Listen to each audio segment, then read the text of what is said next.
Hello, we are NITE, and this is musicfiends.com.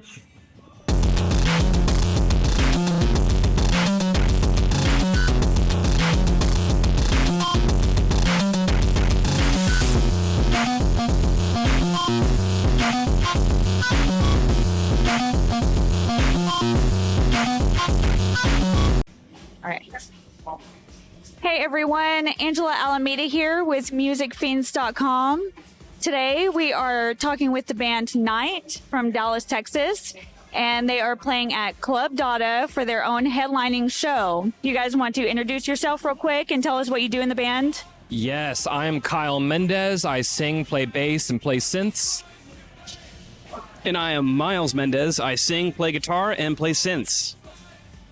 You guys were my first interview that I did like 3 years ago, and that was so awesome. Here we are again with Music Fiends. A lot of people may be wondering if these guys are twins.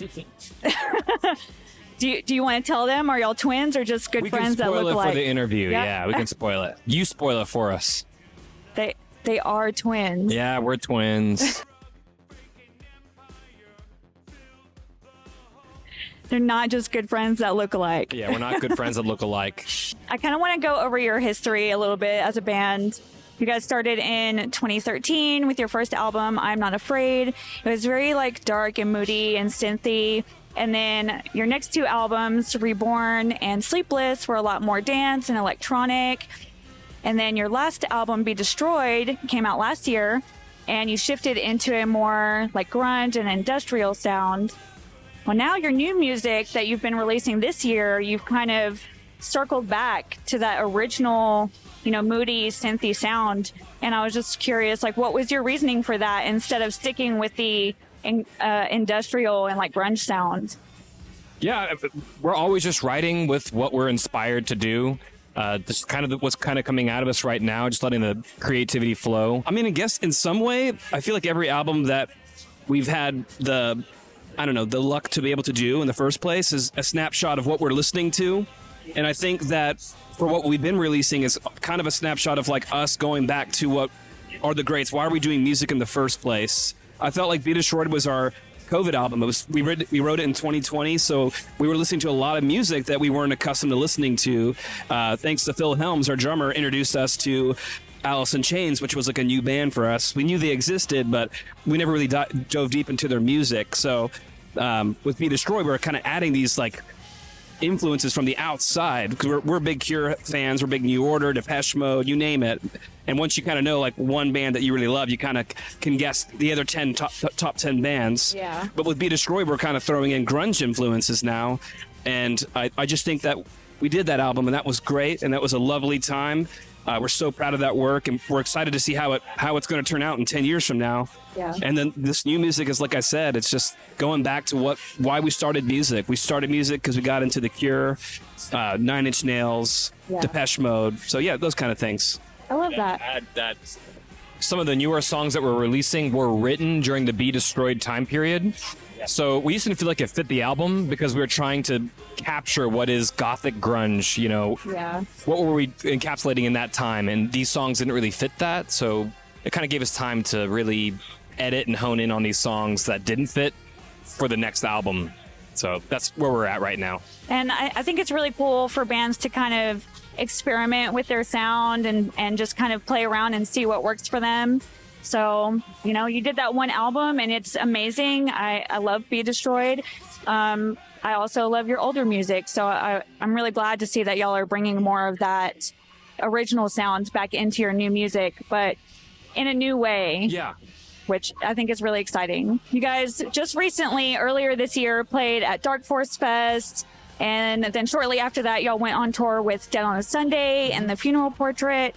What was that experience like for you guys? Considering we were on tour with two different bands, that might have been one of the more smoother tours we've ever been on. And you would think it would be chaos because every band had a drummer, every band had their own in-ear rack. For those who don't know, it's a big, huge box where you plug all your cables in, and it was just smooth. Like everybody helped each other out, and it was a good time. Very good people from Dead on a Sunday and The Funeral Portrait. We were all buddies in the end, eating at Olive Garden. So a lot of reminiscing for sure. This year playing Dark Force Fest and then immediately after that going into tour was actually an amazing experience for us. I felt like we've been traveling a whole lot and more than we usually do. And I don't know, that was just a rewarding experience. Dark Force Fest was a huge treat for us, and then getting to be reacquainted with our friends at Dead Dada Sunday was amazing. Our new friends, The Funeral Portrait, just amazing. I think just night after night was just a gift. We were just so lucky to have experienced all of that. Kyle, you are a new father to a 1-year-old. What is it like being on tour now, being a new dad? When we went on that empathy test tour, which was actually our longest tour ever, my daughter was just born, so that was pretty weird because this tour was planned a long time ago, got canceled, got brought back up again, canceled again. So by the time we actually did the tour, my daughter was born. So that was a pretty weird, bizarre time. But as of now, like when I just left, it was the weird thing was just coming home. Like, is she still going to remember me? You know, like, because she's so young. But surprisingly, she did. And it was actually kind of funny seeing her for the first time after 2 weeks, big smiles, waves. So it was really sweet. I mean, I love it. I look forward to it. Tell her what this I love it. Okay, so the Dead on a Sunday Funeral Portrait Tour was fine. She remembered us. But Empathy Test Tour, we come back. That's the first time she connected that we're twins because she looked at me, she looked at Miles, and was kind of spooked. A little confused? Yeah. Like, wait a minute, what's going on here? But she did recognize who Dad was pretty quickly, but she was kind of like a little freaked out by Miles a little bit. I think that probably was actually that was the highlight of coming home after a long time. That's so funny. Has she been able to come out to any of your shows? Yes, we did like a fundraiser for Schoolhouse of Rock for our drummer because our drummer's son is in Schoolhouse of Rock, and she got to see that show, and that was funny because she recognizes the songs and she dances a lot, and she was dancing to the normal songs that she normally dances from us. So, aw, that's so cute. I love that. All right, so I wanted to start talking about some of your songs individually. Your song, I've Given It Up. It's on Be Destroyed. It's one of the softer, like more chill songs on the album, and it's kind of an emotional song, but I wanted to know, like, what does it mean to you? Giving It Up is a song that, because the whole album is a concept, it is, a lot of songs are about being destroyed, destroying your self-image, destroying your kind of self-worth. Yeah, your self-worth. Yeah, kind of just humbling yourself. And I've Given It Up is just that. It's a song about humbling yourself and giving up your wants and needs. To put your wants and needs aside and focus on what matters and whatnot. But yeah, I'm Giving It Up is one of our most important songs, and unfortunately haven't had a chance to play it live too often, which we'll play tonight and whatnot. But yeah, it is a song that a lot of people take notice on. That they hear it, and that's usually someone's favorite is that track. Yeah, I've noticed that in some of the fans that I've talked to. I've Given It Up seems to be one of their favorites on the album. And another thing that I wanted to talk about was imposter syndrome. I feel like that's something that a lot of people struggle with, and you guys wrote a song about that, Inside of My Head. Yes. It's very much about that. And I wanted to know, what are some things that you guys do to try to stay positive and stay motivated whenever you're struggling with those kinds of thoughts? I just feel like, I don't know, just some time alone, meditation, away from your phone, away from social media. It's probably the best antidote that you can do. And I think we were saying about destroying your self-worth. I mean, it's kind of really just kind of not being, or trying not to be so self-centered and try to face that ego and realize that, there's a really large world around us, and, there's just so much going on, good or bad. There's terrible things happening, and there's some really beautiful and amazing things happening. And when you're not focused on yourself for a moment and you just kind of focus on what's around you, I think that kind of helps escape yourself. You get caught up in your own head all the time. It's like, well, it could be worse. It could be better. And if you just kind of project, and maybe there's a friend you can help out instead, or maybe show some love to, and tell your friends, tell your parents, or tell your loved ones that you love them. Express those feelings, and express your sad feelings too. So a lot of outward emotion. Everybody's going through something. Everybody is. Someone is having a bad day somewhere. It's not, and we as people tend to think that our worlds are much bigger than they are, and it's so easy to look at other people's worlds and think, oh, that's not that big of a deal. But to reflect on other people, give people that chance to go into the world and recognize how big it is.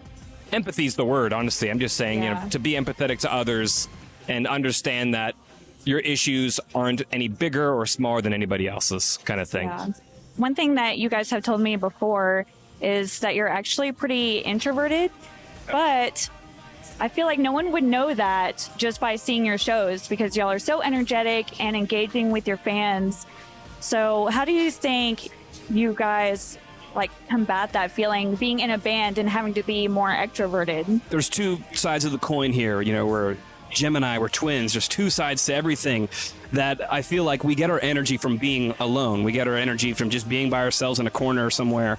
And then I think that there needs to be balance to that. You know, if I was completely one-sided, I would never leave my house. And I think that thanks to music, I'm surrounded by community. I can go out and have an activity, have some form of expression other than just staying in a room and not contributing in any way. Yeah. So I feel like that could be a very unhealthy side, although being an introvert is great and there's really good things to get away from it all too. So again, there's like that balance, the two sides of the coin here. I definitely get energy from being alone as well.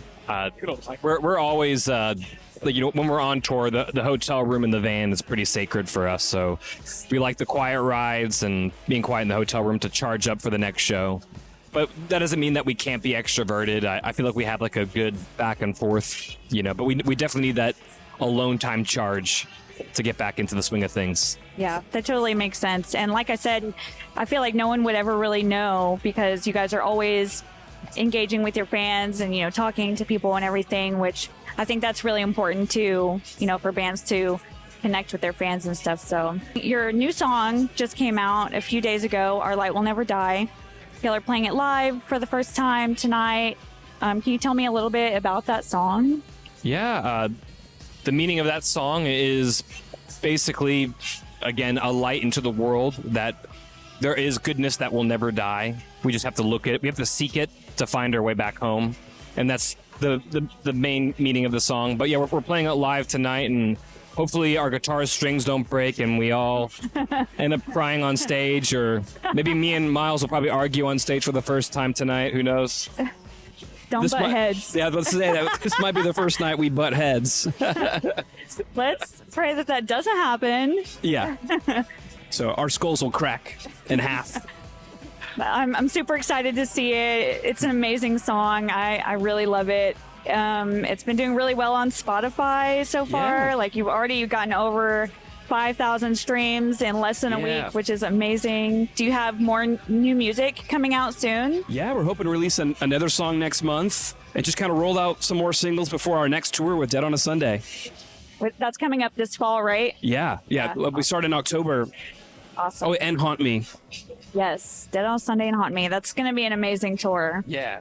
Do you have a new album in the works? I think if we just keep rolling out these singles, we'll have enough music for next year, like a whole other album. So yeah, next year is probably likely a whole new album already. So yeah, I feel like, are we breaking the rules? Do you think we're breaking the rules by releasing an album once a year? I don't think so. I mean, there's sometimes bands go 2 or 3 years without releasing an album. Yeah, that's true. So I think one album a year is pretty good. Yeah, we'll see. I don't know if we can keep up with it, but yeah. Well, we love the new music, so keep it coming. What is the best piece of advice that you have ever been given? Ooh, man. That's a tough one. And it's probably something that I probably would struggle with every day. I don't know. Does something come to mind right away?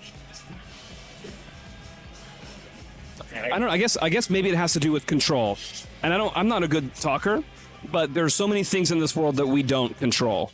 And I think that we just have to let it go sometimes. You know, like I'm not in control of other drivers and I'm anxious on the road, but I'm determined to get to my destination and I'm just trying to stay relaxed. So I think for someone, especially dealing with anxiety, is just kind of be like, can't control everything. And sometimes things are just going to be the way it is. Like, hey, today's going to be a rainy day. You know, maybe some people don't want to come out tonight, but that's okay. Yeah. It's going to be a good time. As much as we can control it, we're just going to put our best effort forward and make it a good time. That would have come from Phil, our drummer. Okay. Yeah, I'm not a Is good he- talker. He's the wise one.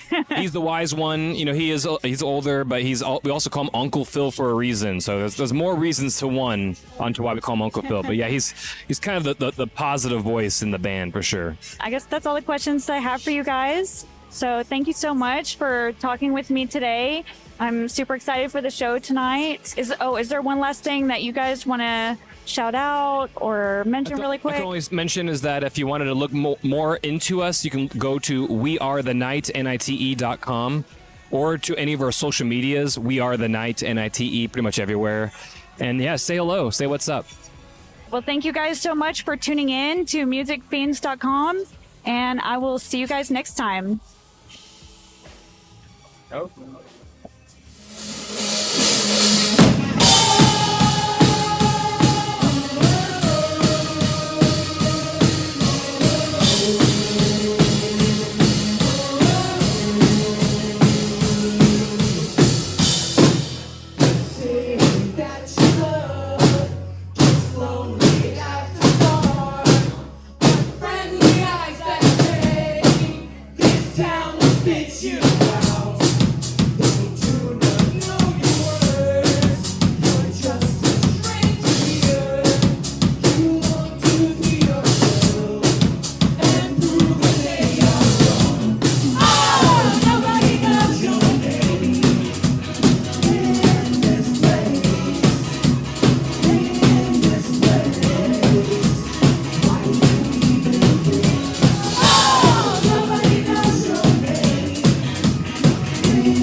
Bye.